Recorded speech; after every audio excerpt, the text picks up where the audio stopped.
नमस्कार, news one India में आपका स्वागत है। आपके साथ मैं धर्मराज सिंह। बात उत्तराखंड की। उत्तराखंड के सियासत में हलचल तेज हो गई है।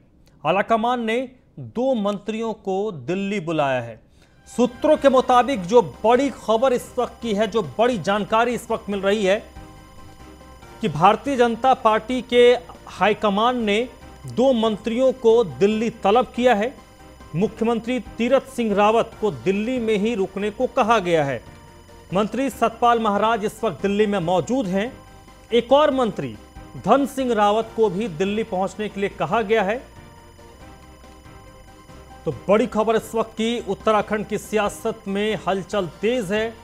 और इस वक्त जो बड़ी खबर यह है, जो अपडेट इस वक्त हमारे पास है, सूत्रों के मुताबिक मुख्यमंत्री तीरथ सिंह रावत को दिल्ली में रुकने को कहा गया है। सतपाल महाराज दिल्ली में मौजूद हैं और धन सिंह रावत इस वक्त दिल्ली पहुंचेंगे आज देर रात तक।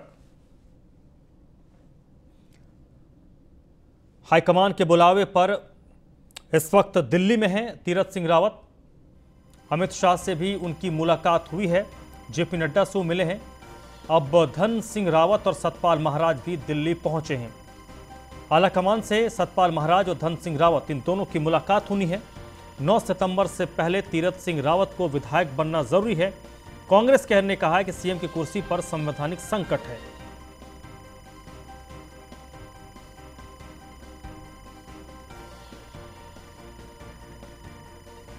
तो भारतीय जनता पार्टी की अगर बात करें तो उत्तराखंड भाजपा में हलचल काफी तेज नजर आ रही है। अचानक से मुख्यमंत्री तीरथ सिंह रावत दिल्ली पहुंचे और इस वक्त जो हमारे पास हमारे सोर्सेस के मार्फत जानकारी मिल रही है कि हाईकमान ने 2 और मंत्रियों को दिल्ली बुलाया है, जिसमें एक सतपाल महाराज हैं जो दिल्ली में ही हैं और धन सिंह रावत भी दिल्ली पहुंच रहे हैं।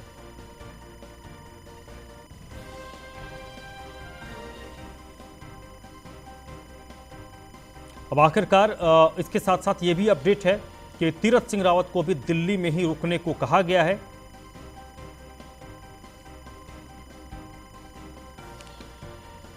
तो बड़ी खबर।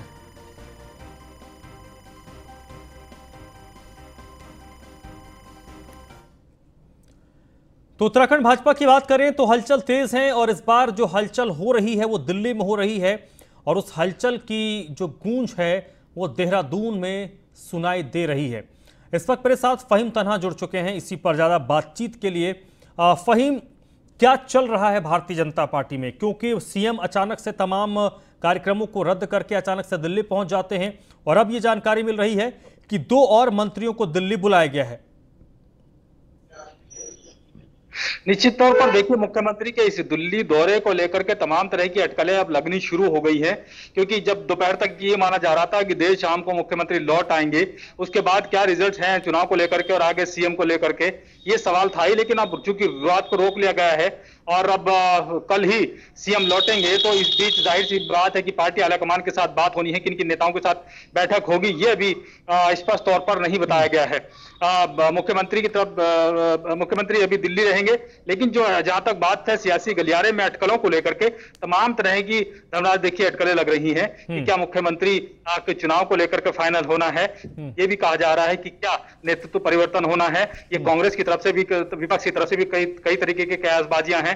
पार्टी के अंदर भी कई तरीके के सवाल खड़े हो रहे हैं कि आखिरकार ऐसे क्या मुद्दे हैं, ऐसी क्या बात है जिसको लेकर के अचानक पहले बुलाया जाता है सीएम को, फिर आज अचानक से फिर अगले दिन के लिए रोक लिया जाता है, जबकि नड्डा से भी मुलाकात हो चुकी है और जबकि अमित शाह जी से भी मुलाकात हो चुकी है। तो तमाम तरह की इस पर सवाल अभी खड़े, हालांकि स्पष्ट तौर पर कोई कुछ कहने की स्थिति में नहीं है। पार्टी संगठन की तरफ से कहा जा रहा है कि चिंतन शिविर को लेकर के, आगे की रणनीति को लेकर के सीएम की वार्ता मुलाकातें हो रही हैं दिल्ली में, लेकिन स्पष्ट तौर पर अभी कोई बात भी सामने आने को तैयार नहीं है, ना ही इस पर कुछ बोलने को कोई तैयार है। बड़ी खामोशी सी है पार्टी संगठन के अंदर भी, और विपक्ष भी अलग अलग तरीके की बात उसमें कह रहा है, क्योंकि ये बहुत स्वाभाविक भी है। अगर हम धर्मराज इसको देखते हैं, जिस तरीके की राजनीतिक हालात हैं राज्य में, और अभी 10 मार्च को ही मुख्यमंत्री तीरथ सिंह रावत बने थे, उससे पहले त्रिवेंद्र को हटाया गया। तो और आने वाले दिनों की, क्योंकि 2022 की चुनौती सामने है, पार्टी संगठन में अगर किसी तरीके के बदलाव की बात होती है तो एक साफ तौर पर उसके लिए बहुत मंथन की जरूरत है पार्टी को। तो लिहाजा अभी खामोशी सन्नाटा सा एक तरीके से कह सकते हैं, लेकिन कयास अलग अलग तरीके के हैं। स्पष्ट तौर पर कोई कहने को तैयार नहीं, लेकिन चर्चाएं अलग अलग सवालों को लेकर के खामोशी के साथ हो रही हैं, जिस पर नजर अब दिल्ली पर लगी हुई है कि आखिरकार क्या अभी रात को रुके हैं, कल को किनसे मुलाकात होनी है, रात को किनसे मुलाकात होनी है और किस तरीके का रिजल्ट सामने आना है। सतपाल महाराज को कहा जा रहा है दिल्ली में है, उनका स्टाफ ने भी इस बात की पुष्टि की है वो दिल्ली में है। कुछ और मंत्रियों को बुलाने की बात की गई थी, मंत्री धन सिंह रावत के APS हमने बात की, वो देहरादून में बताए जा रहे हैं। तो लेकिन दिल्ली बुलाने की बात है तो कई लोग दिल्ली।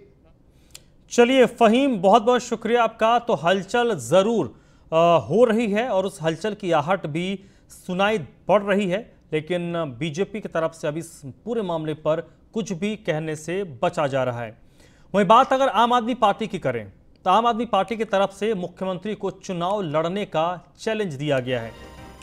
सीएम के खिलाफ आम आदमी पार्टी के नेता कर्नल कोठियाल चुनावी मैदान में ताल ठोकेंगे। आम आदमी पार्टी की ओर से कहा गया है कि अगर उपचुनाव होते हैं और मुख्यमंत्री गंगोत्री से चुनाव लड़ते हैं तो उनके खिलाफ कर्नल कोठियाल चुनावी मैदान में होंगे। कर्नल कोठियाल गंगोत्री सीट पर मुख्यमंत्री को चुनौती देंगे। हालांकि 6 महीने में चुनाव लड़ने की हिम्मत नहीं है, आम आदमी पार्टी की तरफ से कहा जा रहा है। उन्होंने कहा कि उत्तराखंड में आम आदमी पार्टी ने गंगोत्री विधानसभा सीट पर उपचुनाव के लिए अपने वरिष्ठ नेता कर्नल अजय कोठियाल के नाम का ऐलान किया है। आपने मुख्यमंत्री रावत को इस सीट पर चुनाव लड़ने की चुनौती दी है और कहा है कि अगर गंगोत्री विधानसभा में उपचुनाव होते हैं और मुख्यमंत्री रावत गंगोत्री उपचुनाव से चुनाव लड़ने की हिम्मत दिखाते हैं तो आम आदमी पार्टी की तरफ से उनके खिलाफ कर्नल अजय कोठियाल मुख्यमंत्री के खिलाफ ताल ठोकेंगे। बीजेपी ने आपके बयान का स्वागत किया, लेकिन उनका कहना है कि आम आदमी पार्टी ने खुद को एक्सपोज होने से बचाने की कोशिश की है। लेकिन पिछले 4.25 साल में भारतीय जनता पार्टी की सरकार ने उत्तराखंड की जनता के साथ एक के बाद एक छलावा किया, उत्तराखंड को बर्बाद करने का काम किया। एक के बाद एक लगातार 2 रबर स्टैम्प मुख्यमंत्री जनता पर थोपे गए, एक जीरो वर्क सीएम, दूसरा विजनलेस सीएम, और जो विजनलेस सीएम है उनका विधानसभा निर्वाचित होने का समय गुजरता जा रहा है। ऐसे में भारतीय जनता पार्टी और तीरथ रावत साहस नहीं जुटा पा रहे हैं उपचुनाव लड़ने का, तो आम आदमी पार्टी तीरथ सिंह रावत जी और भाजपा के संगठन को चुनौती देता है कि अगर आप में दम है तो गंगोत्री उपचुनाव लड़कर देखें, उपचुनाव में भाग लें। आम आदमी पार्टी की तरफ से हमारे वरिष्ठ नेता कर्नल कोठियाल जी इस चुनाव में भाग लेंगे और भारतीय जनता पार्टी के कुशासन का अंत करेंगे। उत्तराखंड नवनिर्माण गंगोत्री सीट से मुख्यमंत्री तीरथ सिंह रावत जी की विदाई के बाद ये अच्छी बात है। हम तो बधाई देते हैं कि कम से कम आम आदमी पार्टी जो मित्र विपक्ष की भूमिका में कांग्रेस के साथ सेटिंग गेटिंग का गेम दिल्ली के साथ साथ उत्तराखंड में भी खेल रही थी, उन्हें ये डर था कि कहीं वो एक्सपोज ना हो जाए, तो इतनी हिम्मत की। लेकिन इस हिम्मत में भी वो षड्यंत्र कर गए। जिस तरह से किरण बेदी को निपटाया, योगेंद्र यादव को, प्रशांत भूषण को निपटाया, कुमार विश्वास को निपटाया, उसी तरह से कर्नल कोठियाल को निपटाने की कुछ लोगों की साजिश है और इस तरह से उस साजिश का हिस्सा अब मजबूरी है कर्नल कोठियाल बन गए। हमारी संवेदनाएं कर्नल साहब के साथ हैं। हल्द्वानी पहुंची बीजेपी महिला मोर्चा की प्रदेश अध्यक्ष रितु खंडूरी। अध्यक्ष ने महिला मोर्चा के कार्यकर्ताओं का जोश बढ़ाते हुए कहा कि कोविड के वक्त सेवा ही संगठन के तहत महिला मोर्चा ने बहुत अच्छा काम किया है। वहीं आगामी विधानसभा चुनाव को लेकर भी महिला मोर्चा जमीनी स्तर पर काम कर रही है। साथ ही बूथ से लेकर ब्लॉक स्तर तक महिला मोर्चा विधानसभा चुनाव को लेकर जनता के बीच जा रही है। रितु खंडूरी का कहना है कि विधानसभा चुनाव में 50% टिकट महिलाओं को दिया जाना चाहिए। देखिए, महिला होने के नाते, एक राजनीतिज्ञ होने के नाते भी मैं पूरी तरह से चाहूँगी कि ज़्यादा से ज़्यादा टिकट महिलाओं को मिले। हम तो पक्षधर हैं कि 50% महिलाओं को, हम बहनों को मिलना चाहिए, तो मैं पुरजोर कोशिश करूँगी कि बढ़िया महिलाओं को हम टिकट दे सकें ताकि वो प्रदेश की सेवा में आगे आएँ। गैरसैंण में भारतीय जनता पार्टी की राष्ट्रीय मीडिया टीम के सदस्य सतीश लखेड़ा ने गैरसैंण सामुदायिक स्वास्थ्य केंद्र को एक ऑक्सीजन जनरेशन प्लांट भेंट किया। इस प्लांट की क्षमता एक साथ 15 मरीजों को ऑक्सीजन उपलब्ध कराने की है। सतीश लखेड़ा ने घोषणा की कि राज्यसभा सांसद अनिल बलूनी की स्वीकृति से विकास खंड गैरसैंण के 4 प्राथमिक स्वास्थ्य केंद्रों को ECG मशीन उपलब्ध कराई जाएगी। सतीश लखेड़ा ने राज्यसभा सांसद अनिल बलूनी का आभार जताते हुए कहा कि इससे पूर्व भी सांसद बलूनी ने जनपद चमोली को 15 ऑक्सीजन कंसंट्रेटर भेंट किए हैं।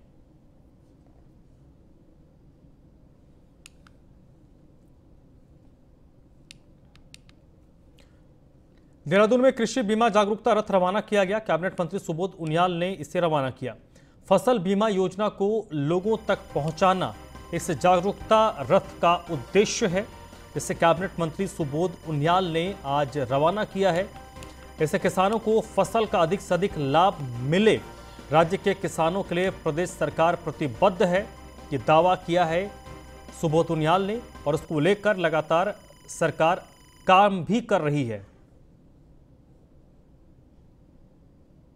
भारत सरकार में सभी राज्यों के कृषि मंत्री और तमाम अधिकारियों के साथ कृषि मंत्री जी तोमर जी और जो हमारे दोनों राज्य मंत्री हैं रूपाला जी और चौधरी जी, ये भारत की आज़ादी के 75 वर्ष पूर्व होने पर एक अमृत महोत्सव के नाम से जिससे इसका आज शुरुआत हुई है, जिसमें देश के जिन जनपदों में फसल बीमा योजना के प्रति अभी जागरूकता कम है, वहाँ पर ये तमाम पूरे देश के अंदर तमाम बैन आज।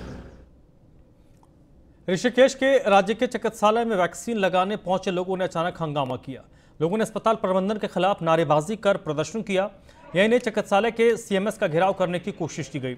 दरअसल राज्य के चिकित्सालय में सैकड़ों लोग वैक्सीन लगाने के लिए पहुंचे थे और सुबह 6 बजे से लोग लाइन में खड़े रहे, जिसके बाद करीब 9 बजे अस्पताल के कर्मचारियों ने लोगों को ये कहकर वापस जाने को कहा कि अस्पताल में वैक्सीन नहीं है, जिसके बाद लोगों में आक्रोश देखने को मिल रहा है। फोन में मैसेज आया हुआ है, कल की डेट थी हमारी वैक्सीन लगने की, और मैं कल सुबह 6 बजे यहाँ पर आया और इन्होंने 150 पर्चे लेकर के ये कह दिया कि वैक्सीन आगे पूरी हो गई है हमारी, आप कल आना। हाँ, मैं आज सुबह 6 बजे आया, बगैर चाय पानी पिए मेरी मिसेज जो है चल नहीं सकती पैरों के दर्द की वजह से। क्या क्या हुआ आज सुबह?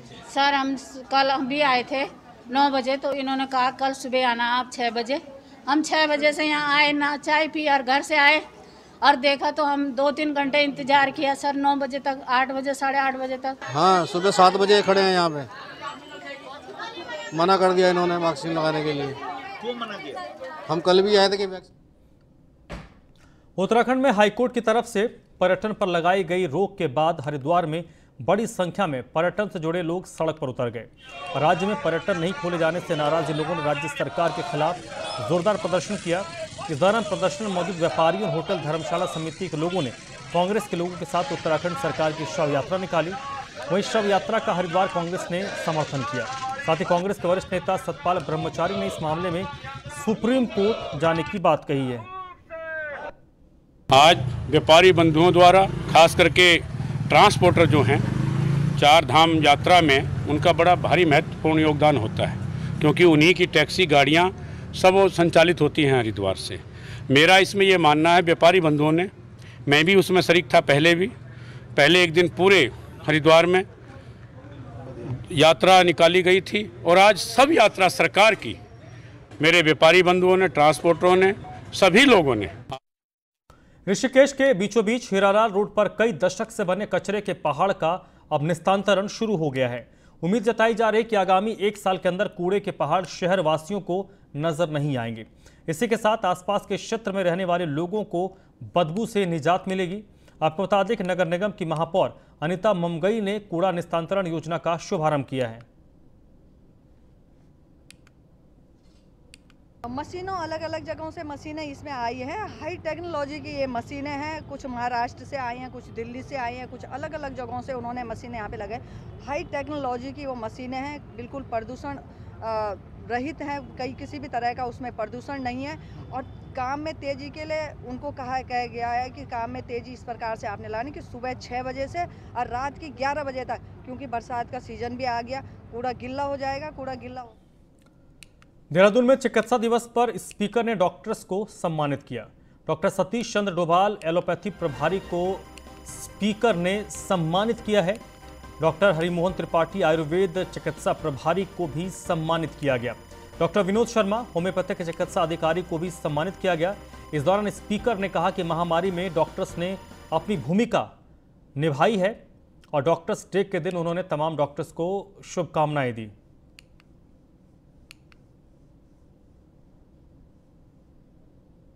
जैसे महामारी के दौरान भी आपने बहुत ज़्यादा मेहनत करके अपने परिवार की परवाह किए बिना समाज की सेवा की है। हम लोग जानते हैं कि डॉक्टर्स को हम हमेशा भगवान की तरह दर्जा देते हैं, उनको मानते हैं। स्वाभाविक तौर पे आज डॉक्टर्स डे पे मैं इनको बहुत बधाई दे रहा हूँ, शुभकामनाएं दे रहा हूँ और भगवान से प्रार्थना कर रहा हूँ कि ये लोग भी स्वस्थ रहें। महानगर कांग्रेस अध्यक्ष संदीप सहगल के नेतृत्व में नगर के तमाम कांग्रेस नेता और कार्यकर्ता एलटी भट्ट जिला अस्पताल पहुंचे और धरने पर बैठे। धरने के दौरान प्रदेश की बीजेपी सरकार के खिलाफ नारेबाजी की गई और चिकित्सकों की नियुक्ति की मांग करते हुए सीएमएस डॉक्टर पीके सिन्हा को ज्ञापन सौंपा। कांग्रेस के शासनकाल से सरकारी जब तिवारी जी गुड़िया जी का यहाँ शासन था, तब यह सरकारी अस्पताल समस्त अत्याधुनिक सुविधाओं से लैस था और समस्त प्रकार के डॉक्टर और सारी सुविधाएं यहाँ आम जनता को मिलती थी। लेकिन जब से भाजपा का शासन आया है, तब से इस कदर बदहाल हो गया है कि दिन पर दिन इसकी स्थिति जर्जर होती जा रही है और यहाँ तक कि आम जनता को जो प्राथमिक सुविधाएं मिलनी चाहिए में जो हमारे भगवान के बाद यदि दूसरा किसी को नाम दिया जाता है तो वो चिकित्सकों को दिया जाता है। आज राष्ट्रीय चिकित्सक दिवस पर समस्त डॉक्टरों को शुभकामनाएं देता हूँ और इसी चिकित्सक दिवस पर ये बड़ा दुर्भाग्य का विषय है कि जो डबल इंजन की सरकार है, उस डबल इंजन की सरकार में काशीपुर राजकीय जो अस्पताल है, काशीपुर जो सरकारी अस्पताल है, वो डॉक्टरों के विहीन है। आज मेन डॉक्टर जैसा कि फिजिशियन यहाँ पे, पैथोलॉजिस्ट, हार्ट स्पेशलिस्ट, आपका बर्न स्पेशलिस्ट, एक से एक बड़े डॉक्टर, गायनोलॉजिस्ट, बड़े से बड़े डॉक्टर जिनकी मेन जरूरत पैथोलॉजिस्ट, हड्डी विशेषज्ञ। राइस मिलरों ने फिर से घटिया चावल की आपूर्ति करना शुरू कर दिया है। सोमवार को नया गांव की 2 मिलों ने गुणवत्ता विहीन चावल भेज दिया, जिसके बाद जांच में चावल फेल होने के बाद खाद्य नागरिक आपूर्ति और उपभोक्ता मामलों के विभाग के अधिकारियों ने इसे वापस भेज दिया। कुमाऊं में कई राइस मिल अभी भी चावल को उतार रहे हैं और जो चावल अभी उतारा जा रहा है उसकी गुणवत्ता पर भी सवाल खड़े हो रहे हैं। गुणवत्ता वाली बात है, गुणवत्ता के लिए हमने पूरी तरह से अपनी कर रखी है और लगातार हम लोग इस पे गुणवत्ता पे कहीं पर भी कोई कंप्रोमाइज़ नहीं कर रहे हैं।